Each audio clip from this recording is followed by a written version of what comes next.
Good morning, class. This week we're going to be covering Chapter 13 in our text, which covers juvenile gangs. It is a bit of a longer PowerPoint, but I'm going to try and keep it under that 30-minute mark. So let's jump right in here, okay? Our learning objectives for this lesson are that by the end, you should be able to outline the development of gangs within the United States throughout history, describe both the behaviors and activities of gangs, identify the primary types of gangs, as well as identify the 7 stages of emergent gang development. Finally, you'll be able to summarize the efforts to prevent and control gangs. So your text starts out with this, a quote from Fred Bobby Gore, who is a former gang member, and he really sums up how we can address the gang issue well. He says, if we want to deal with youth crime, adult crime, and street gangs, we must go back to the family unit. We must improve our schools, must make our neighborhoods more desirable, and we must provide other alternatives to gangs and drugs for youth. So in the early 1800s, youth gangs began to spread, specifically in New England, because there was a huge shift from agrarian to an industrial type of society. So there was a lot of movement happening. Youth gangs flourished in large cities because immigration and population shifts were reaching record levels. And primarily, these youth gangs were made up of Irish, Jewish, and Italian youth, which is different from what we see today. Then if we look at during the 1920s and 1940s, Frederick Thrasher found that gangs are a normal part of growing up. During this time, this is how gangs were viewed. That youth who were in these gangs went to school and they played together, and they just developed a strong sense of identity working together. This is the organizational chart he came up with for youth gangs. You would have your leaders or lieutenants at the core, and then out from that you would have your rank and file membership, which were your loyal gang members, but they weren't part of the leadership. And then you had drifters, and those were youth that would just come in and out as they moved in and out, again, because of population shifts. So then going into the 1950s, this is the West Side Story era of youth gangs. So these gangs spent a lot of time just hanging out together and partying. They did begin to fight other gangs, though. And during this time, we developed programs to hopefully prevent and control gang behavior, specifically because they started to now get into they started to get into fights. It wasn't just now that they were just identifying with a group of other youth. They were now becoming violent. So they had these detached workers programs. And these were where we would send professionals out into the community to work with youth gangs specifically. Unfortunately, the result of these had little to no effect or positive effect on reducing delinquent activity. And in fact, all it did was increase the size of youth gangs and the commitment that youth felt towards their gang because they didn't want to be broken up. They didn't see it as an issue. Now we go into the 1960s, where super gangs started to develop. So these were your organizations such as your Vice Lords, your Blackstone Rangers, your Disciples, the Crips, and the Bloods. So during this time, youth gangs started to become involved in social betterment programs, and they started to participate in political activism. So a few examples of that. The first one is going to be Operation Bootstrap in the late 1960s. So this was a joint effort between the Vice Lords and the Blackstone Rangers. So they actually formed committees to look at education, recreation, law and order, as well as justice to improve those things within their communities. Then in 1967, we have the Rockefeller Foundation grant. So this is where the Vice Lords actually started hosting both economic and social ventures to improve their community status.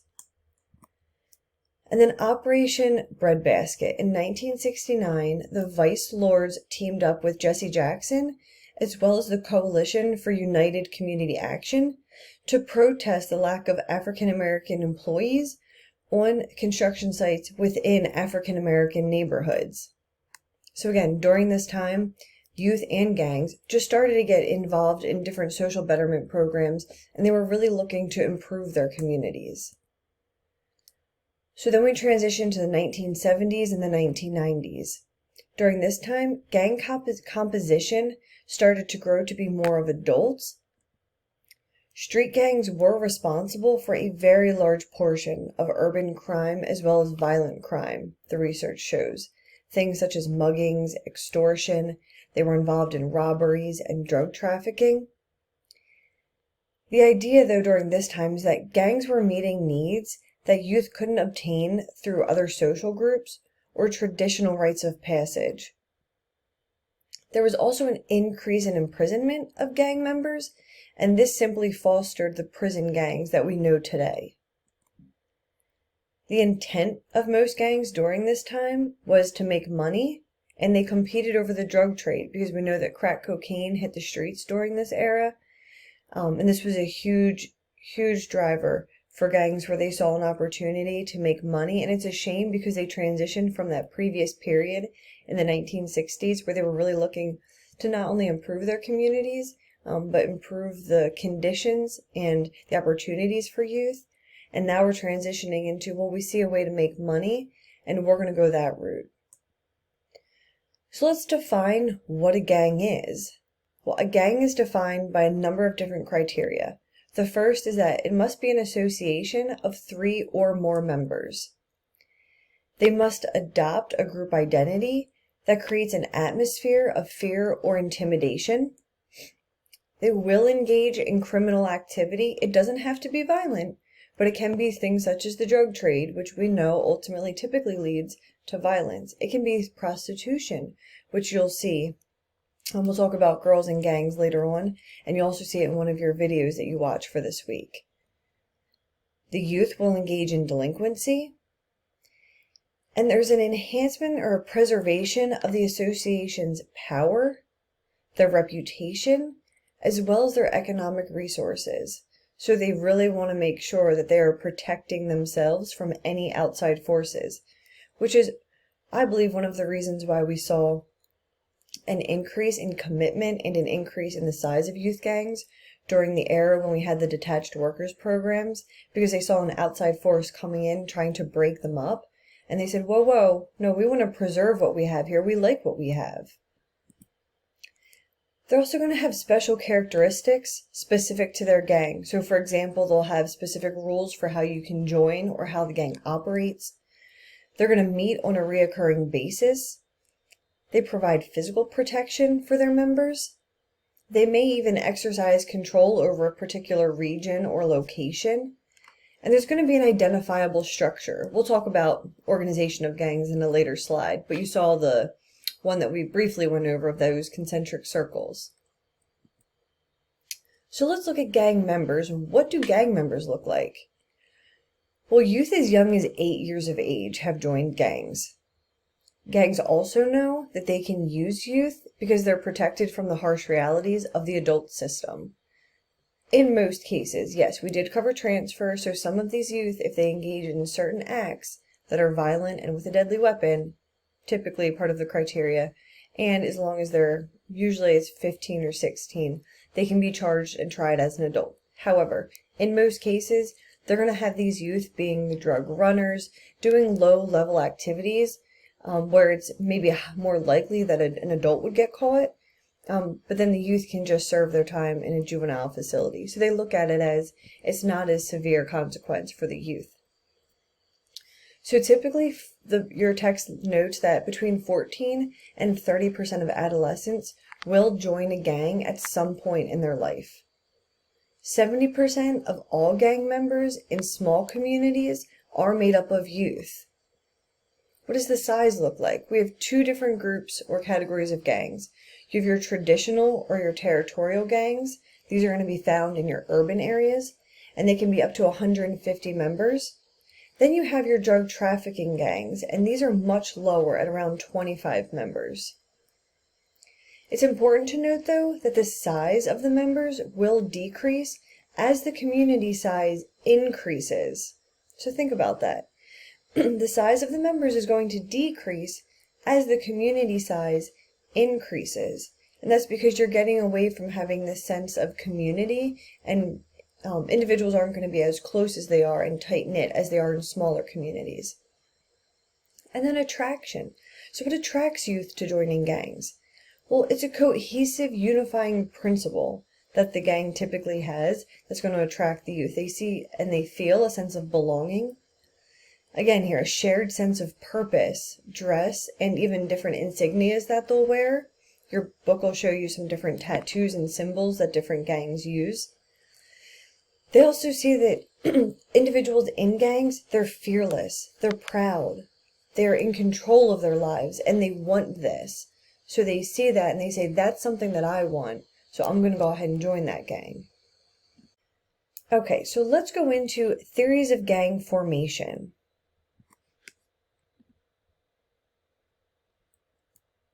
All right, so the first theory says that youth joining a gang is just a normal part of growing up. It says joining the gang is part of the experience an adolescent needs to grow up into adulthood.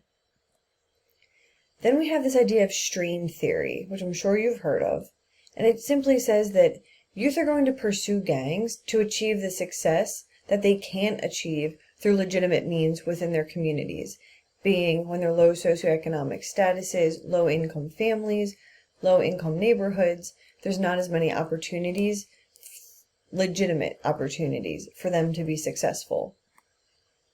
We then have the combination of subcultural affiliation and strain theory, which says that gang delinquency represents a subculture and a collective solution to the problems facing lower-class youth.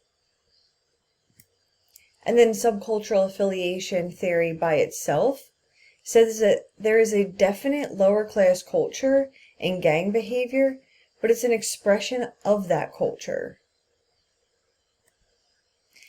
And then social disorganization, again, you should have heard of this one by now. So social disorganization, it says that violent delinquent gangs arise out of certain conditions that are typically found in urban slums and urban areas, again, where there's low socioeconomic statuses, there's little opportunities for legitimate success.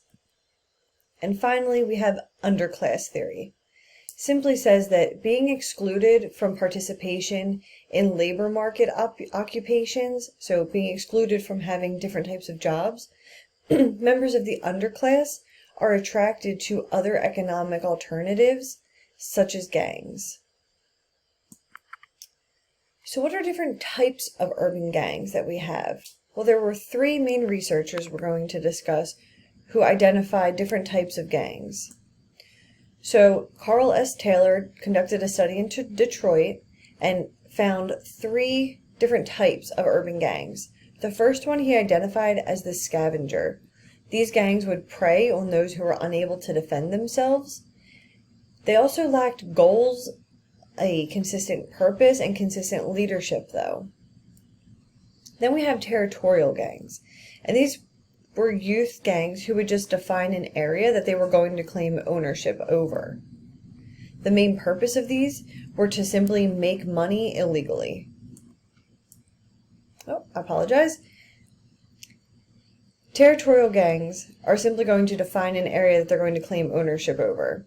Then we have corporate gangs, and these are organized crime groups, and their main purpose is to make money illegally. So he had three different types of gangs that he noted. Then we look at C. Ronald Huff. So he did a study in Cleveland as well as Columbus, Ohio, and he found or identified these types of gangs. He said there was the hedonistic gang, where the goal was simply to get high and have a good time. These sound more like the gangs where youth started out, right? Where they were just partying together, hanging out in school, having a good time.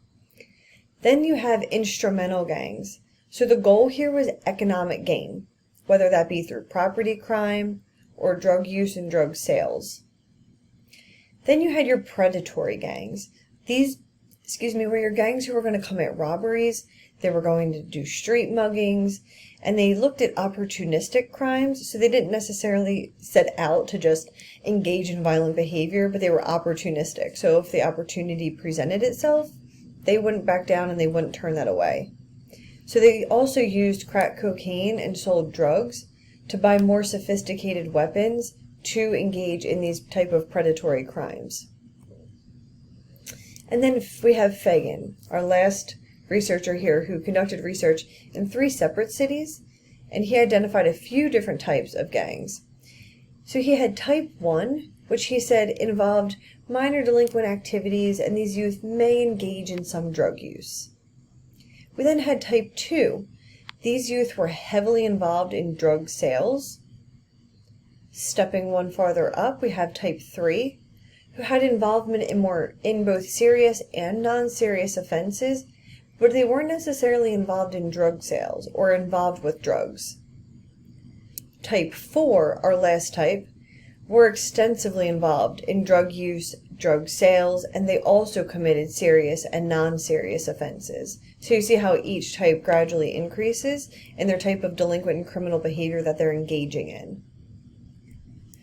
So what does the organization of urban gangs look like?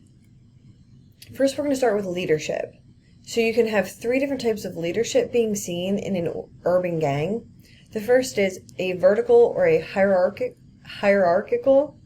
So that's where the power and authority is going to be related simply to one's position in line of command within that gang. You can then have horizontal or commission.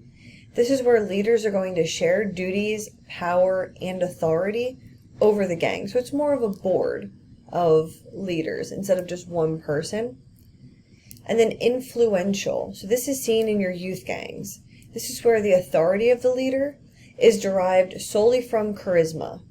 It's not because of any power they hold, but they're just a smooth talker, and they have this glow and air about them that others want to exalt them as a leader.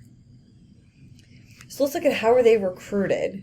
Youth are typically recruited through parties or showing off of a glamorous lifestyle that these adults in the gangs will show off. They also use threats and coercion to get youth to join gangs. We'll see in a later slide. They'll go into the schools. They'll go out into the communities, and if a youth chooses not to join the gang, they may simply threaten them. Then we have migration. So this is the idea that urban gangs will form through either an establishment of satellite gangs in other communities and other cities, or because members of one gang relocate with their families to another area, so another gang springs up in that community, or simply due to the expansion of the drug markets. They go where the drugs are being sold because most of the gangs are selling drugs, and that's how they make their money. How can they be initiated into the gang? Well, I'm sure you've heard of some of these. They can be blessed in. A youth can also be jumped in. Typically with females, they'll have to offer sexual services.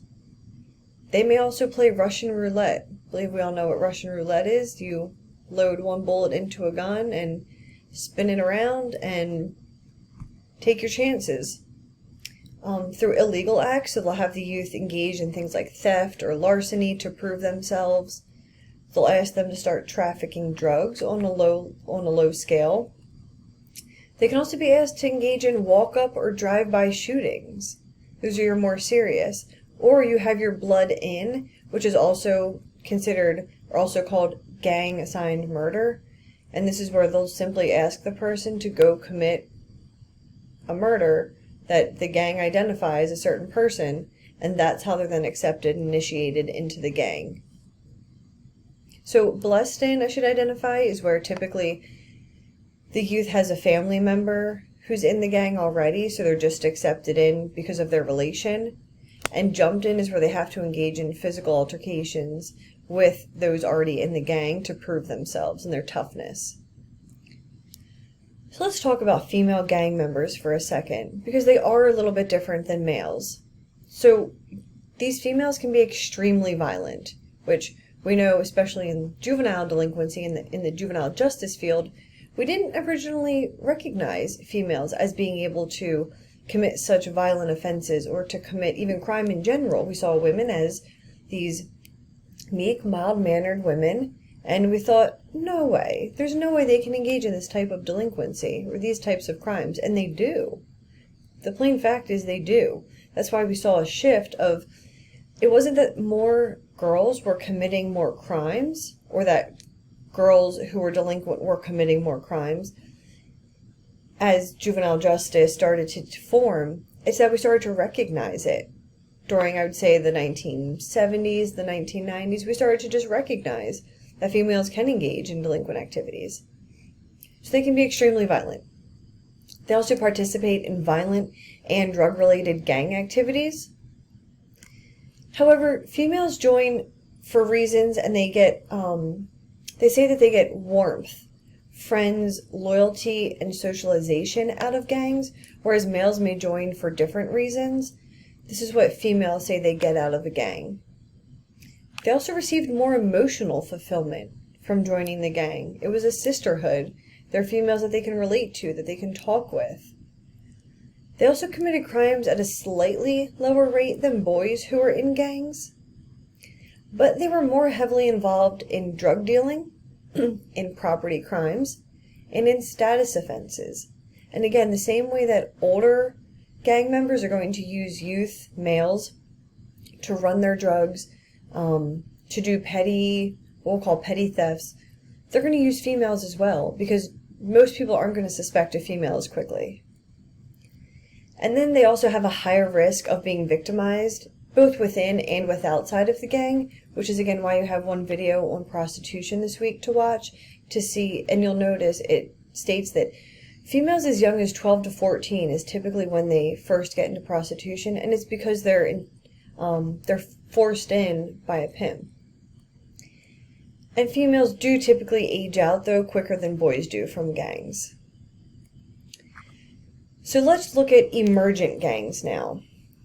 So we're going to go over these steps here, but first let's note that juveniles actually made up 90% of the emergent gangs. They're involved in greater levels of delinquent activity, and there are these 7 stages to how they join gangs. So let's go through each of them. We're going to start with implementation. So this is where a gang leader is going to go into a low-income minority neighborhood and recruit youth to sell crack cocaine with the promise of a percentage of that money. They're then going to take the next step, and the youth will now start to identify with the gang. They're going to start wearing their clothes, representing the gang signs.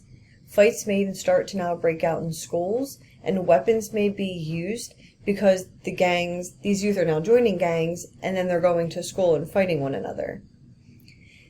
We then take the next step into where the organization of the gang develops.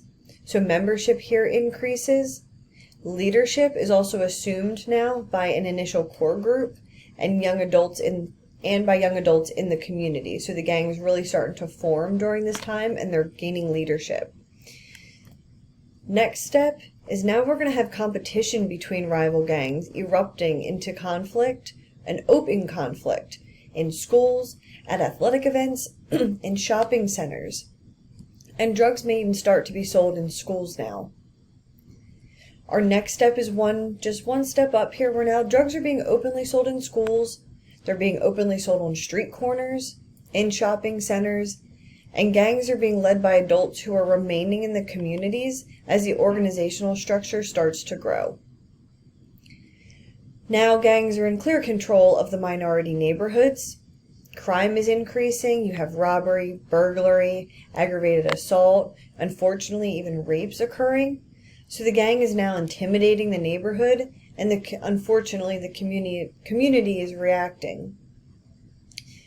Then we have deterioration of the city, specifically as a result of the gang control. So having an expansion of the drug markets is leading these gangs to deteriorate the whole city because they're taking over. So how can we prevent and how can we control gangs? Well, two prevention methods that the book covers. The first is going to be High Point, located in North Carolina.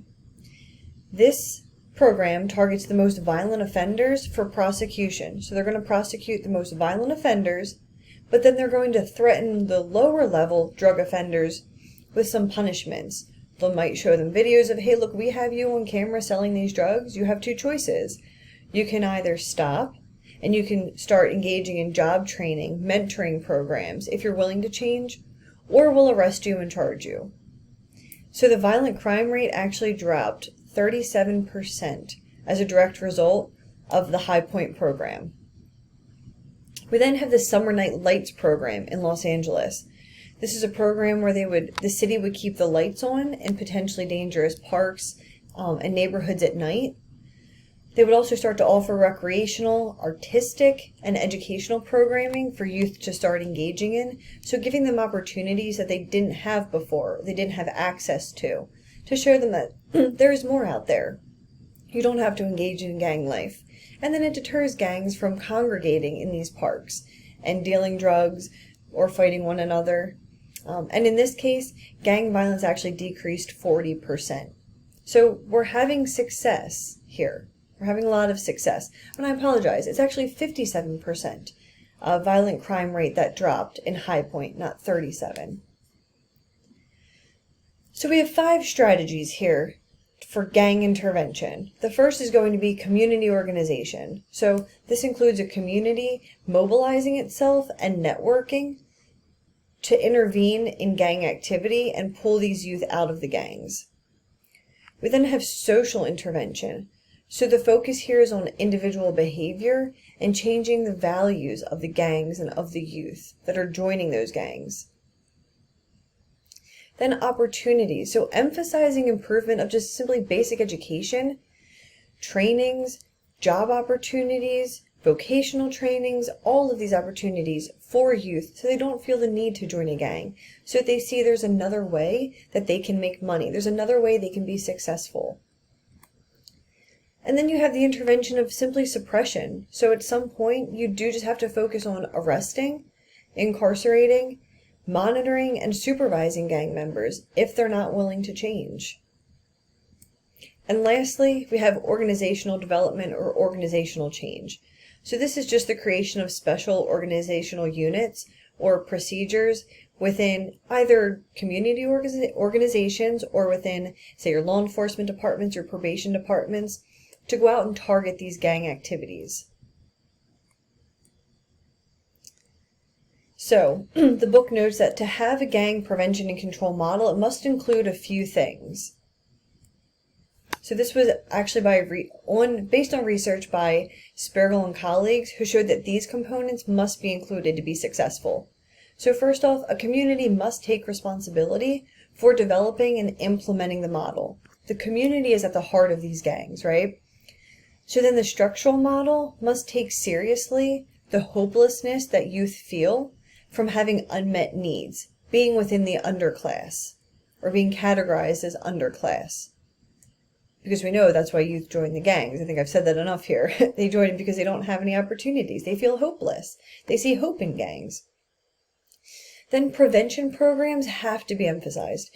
We need to get to these youth before they even think about engaging in the gangs, before the older gang members even have the chance to get a hold of them and ensnare them or entice them into the gang life. And those individuals who are supporting the model must coordinate all of the gang intervention efforts within that community. So again, it's taking ownership for your community, taking ownership of the model and implementing that within the community. And then lastly, which is unfortunately probably what stops a lot of these from happening, you need sufficient financial resources to be able to implement these models. It's not good enough just to have one. You have to be able to implement it and continue on with it, which is why you will see different grants and different funding opportunities that the government gives out to communities to build these models. So, I know there's a lot, but in sum, during the 1920s, gangs started as transitory groups. Then leading into the 1950s, urban area youth began fighting one another over turf, or over certain areas that they were claiming. Super gangs then developed in the 1960s, which then led us into the 1970s and 1990s, where we had urban gangs taking over, urban gangs were taken over by adults, and they were characterized by drug trafficking and violent activities. Then looking at the 2000s to present, we have had a decrease in some gangs, but there's been a growth in ethnic gangs. Juvenile gangs also become a quasi-family who hang out together, they commit crimes together, and there's an increased use of gun violence and street gangs with adult leaders. They also engage in drug trafficking because it's appealing in poverty-stricken urban neighborhoods. There are various types of gangs that we identified by 3 different researchers. So you have here your first group of scavenger, territorial, and corporate. The next group was hedonistic, instrumental, and predatory. And then Fagan identified types 1 through 4. So I would get to know those and also get to know who the researcher was that developed each of those types. And finally, there are 7 stages of emergent gang development. You have implementation, leading into expansion and conflict, then organization and consolidation. That leads into gang intimidation and the community reacting. The drug markets expand, gangs start to take over, and that leads to community deterioration. And finally, grassroots community programs like High Point, like the Leaving the Lights On programs, have shown reductions in gang violence and activity, but gang reduction really depends mostly on providing at-risk youth with positive activities relating to education, vocation, employment, and recreation to give them legitimate opportunities at success. So thank you for watching this week's lecture. I think I kept it right around 30 minutes. I did also post the PDF of this